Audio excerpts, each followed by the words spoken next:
Hi, this is Carlos from Rancho Las Brisas. You know, something that people tell me all the time, they ask me, Carlos, how do you begin the whole process of doing this every year? And for the longest time, I would say, oh, you know, springtime is the time that we get started with all this. But one of the things that I've learned, that we've learned here at Las Brisas, is there's no real start or end to this. It is constant chore, constant chore.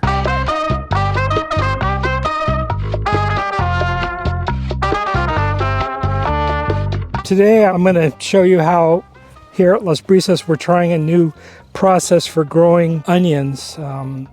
We talked about the garlic before, and I'll show you the garlic in a few minutes. What we're moving towards is a no-till garden, where we're not bringing the tractor in here rototilling, you know, destroying the microorganisms that are underneath that. We're following a process where we control the weeds as best we can at this original time of planting, and then we're going to, over time, you know, eventually convert the whole garden over. So right here you can see a bed that has some seeds already planted in there. We transplanted some sunflowers in here. We're going to put onions on the rest of the bed, and I'll show you how we did that. But just for the sake of argument, I want to show you. This is the lightweight Home Depot paper. This is a garden soil. We bought this just to help us with this process. In the future, we'll be using pure compost. This is very thin compared to this thicker paper that's specifically for gardens. It's about 5 times more expensive. But one of the reasons why that paper may be better is because of this. Let me show you. A couple days ago, I came out here and I found that a grass had grown through here. I don't see any now. I've been deliberately removing stuff here as best as I can. But the paper is so thin that it just rips easily, and the plants actually come straight on through. I pulled it all out, but maybe we can see something more. Well, see, now I'm in the native soil. Look, you can't even see any remnant of that paper. So this is not going to provide a really good weed barrier ultimately. That thinner paper. That thicker paper, definitely. And cardboard, definitely. But this thin paper, not worth your time. If you look over here, you can also see there's a bunch of seeds coming out. Those we did not plant. Those are from some weed. I don't know what weed that potentially is. I'm going to just get rid of them. It's about weed management around here, and they're on top, so they weren't the ones that grew through. But I don't see any weeds growing through here. But there was that one, and so that tells me that I have to be vigilant in that process. And later today or this weekend, we're hoping to do more planting this weekend. We're going to be planting in some bachelor's buttons in here too, just to have some flowers to attract pollinators and things like that, support the bees. Okay, so what I'm going to do now is I'm going to prep the soil and plant a few some onions that we got from our friends from Territorial Seed Company. So I'm going to work right here over on this bed here. Have 2 drip lines coming down. We use drip tape. We found that to be the most effective.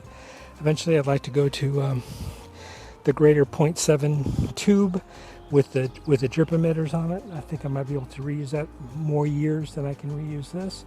And so I'm just going to get some cardboard. I'm using cardboard because I know that it's effective. Now, how do I know it's effective?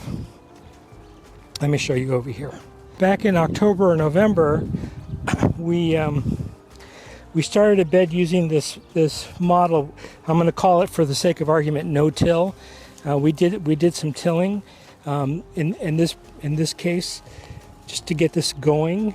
We didn't know what to expect, and so we brought in some just plain cardboard. We got Amazon boxes, and you know, the stuff that comes to the house and stuff that comes to the ranch. And so this is, I don't know if you can see it. This is now after 5 months, 6 months. Oh, there's a little bit right there, a little bit of that cardboard left. One of the reasons why I know that this is going to work is because there's earthworms in here, and actually a high concentration. You can see it right here, look. And they're coming through the soil, coming through that cardboard, and as some people say, cardboard's like candy for the earthworms. So, you know, people ask me, well, do you think it's poisonous or toxic? I don't think so, because I'm seeing all those those invertebrates come through. If there were toxins and things in here, I would see an effect on those creatures, but I'm not seeing it. So, you know, I'm selective about the cardboard that I do use. The cardboard that I use is cardboard that doesn't have any printed ink on it other than black, maybe red. And it's cheaper than all this other stuff. So every time I go to a store, I'm busy collecting cardboard. So here's some cardboard collected at our hardware store that we go to a lot, Friedman's local hardware store. So I took it, and this morning I stripped it of the plastic the best that I could. I couldn't get these labels off very easily. I've noticed that the labels decompose too. I mean, if I could get them all off of there, I would, but I'm not going to spend that much time on it. I get as much of the plastic I can off. Comes off eventually. I mostly do it because, you know, it's my grandkids who are going to eat this stuff. But it can be difficult to remove. And that's good. So let's just do a small batch.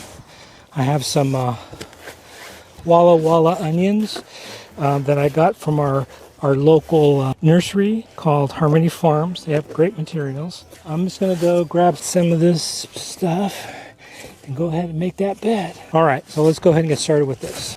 All right, so I'm going to be planting 2 rows of onions here. And there might be space in between the onions, but you know, I have space here, so I'm not so worried about it. So I'm just going to go ahead and lay down these pieces of cardboard. I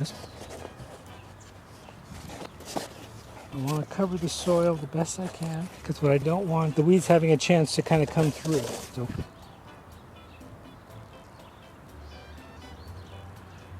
we get all our irrigation supplies at Wyatt Irrigation. It's a local agricultural shop that sells, drip irrigation supplies. I get all my stuff there. I get the drip tape from there. Okay, that's the start of it. I do need to make one correction here. So if you come with me, I'll show you what I'm kind of adjusting for here. Interesting problem. So when you're marking out your rows, what do you mark? Do you mark the edge of your row, or do you mark where you're going to plant?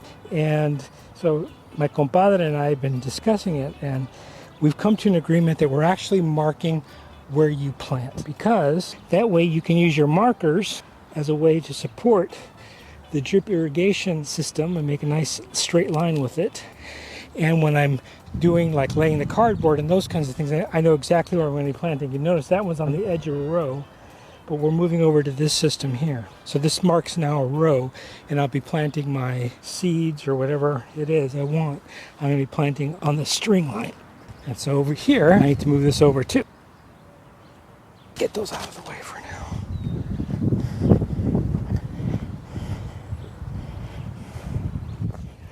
So that line is going to be coming down through here, and this looks good.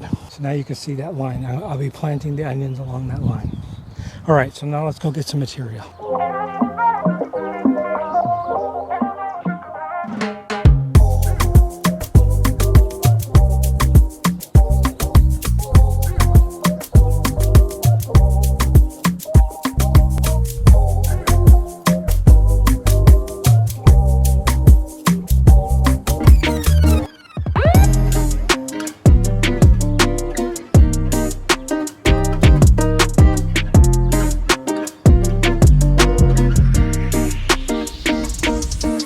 So all that dirt cost me probably 3 months worth of gym membership.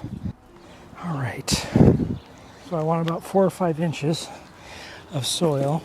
I'll come here, cover this as much as I can, more unsightly than anything else. So that is about 4 inches right there. Again, the cardboard just acts as a light barrier so that the weeds underneath cannot germinate. This drip tape that we're using, this one right here, has 4-inch emitters, and so I'll be planting the onions probably about 4 inches apart. Okay, so I think that's good.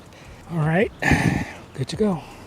Now these Walla Walla onions I got were from, as I said, Harmony Farms, our local ag store, and they were kind of a little bit sad. I got them at a discount price, so I planted them, and now I'm just going to do some transplanting of them. So I'm going to put a little bit of water on here, and then I'm going to get the onions and bring them in and give them a shot. And I didn't want to plant them already, but they were pretty sad, so my friends there gave me a discount and I took them. So here they are, and I'm just going to go ahead and plant them in the ground now. And they get really wet here so that the onions come out really easy. Again, I just threw some of that compost. They got going. They survived, so okay. We'll have more time to dedicate to this because of our work situation and that there are more babies around. We'll be able to spend a little more time on the garden with this stuff. So they'll be about that big, I'm hoping. Yeah. We are planting. These are Walla Walla onions. Kind of a sweet onion.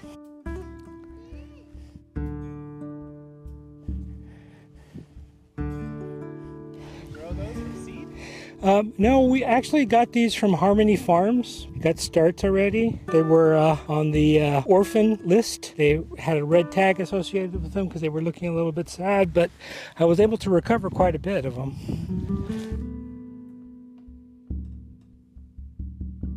You probably have a really good way of doing this, better than we did, but I couldn't pass up on the smaller quantity of onions. Okay, you do? All right, so then you're going to have to dig a hole. You ready to dig? Come over here. So I want you to dig a hole right here. Look. Oh, beautiful.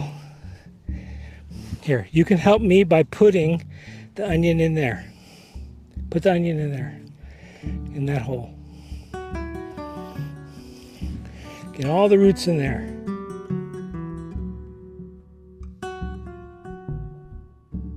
Okay, and then you can pat it. Okay, so go ahead. You can put these onions that I have right here, you can put them in these holes right here.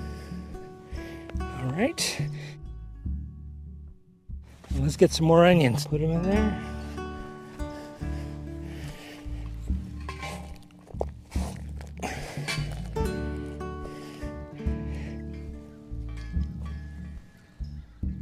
Here, go ahead and put one there. Why did you use your boot? Huh? I may have told her that that's poop. Oh. You don't want to climb on that.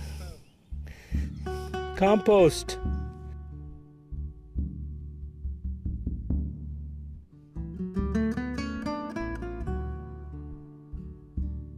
Okay, you can go ahead and put those onions in there. Okay, so let's see. All right, let's get some more out of here. All right, gonna give them a little water.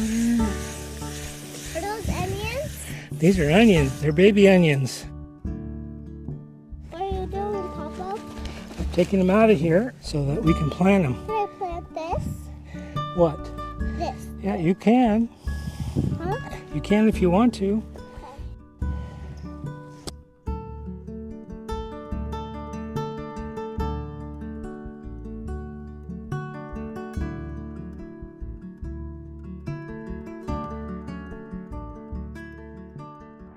All right, so I'm just going to continue to plant these, and then we'll check on them, you know, in a few months. I anticipate that we're going to start harvesting them pretty soon as green onions, and then eventually we'll have larger onions to make like salsas with and stuff like that. So we're going to plant these. Question is what I do with all these onions. You know, you go order onions online, or you get them from the store. They sell you a package of 100 of them. It's like, what do you do with so many? I hate to be wasteful. But we'll see if we can get these to mature properly here in this method. I'm calling it no-till, but we did disturb the weeds this one time. And mostly just to make it easier for us to manage. I'll worry about the worms and all the microorganisms that live in the soil. I want to make sure that they come back and they thrive. You know, the thing about when you're making wine, there are some people who say, you know, you're not really a processor of grapes. What you're really doing when you make wine is that you're a yeast rancher. And for the garden, you are a soil rancher. Trying to raise all the microorganisms in the soil. Oh, I gotta label these. Oh God, labeling is such a pain. Can't find out the right system. Everything always gets too you know, becomes too blurred out by the end of the season. And so if you have any good ideas for that, please let me know. We're trying the new for us, Sharpie Extreme marker. I guess we'll know when these are more mature whether the distance was good or whether I could have done it a little closer. These look good. Let's give them a good water and we can call it for right now. So what did we do? We started off with some bare soil. We got some compost and soil that we purchased from a local soil maker, United Forest Products, and we planted onions that we got from Harmony Farms that were in the bargain bin with a red tag. We planted them and we'll see how they grow with that cardboard underneath. Oh, let's put a few up here where there's no cardboard, where it's that other paper. We can make a comparison. I'll put some right up here on top. I'm going to give this a really good watering so we can check on this in a few months. Do you have any cardboard for my garden?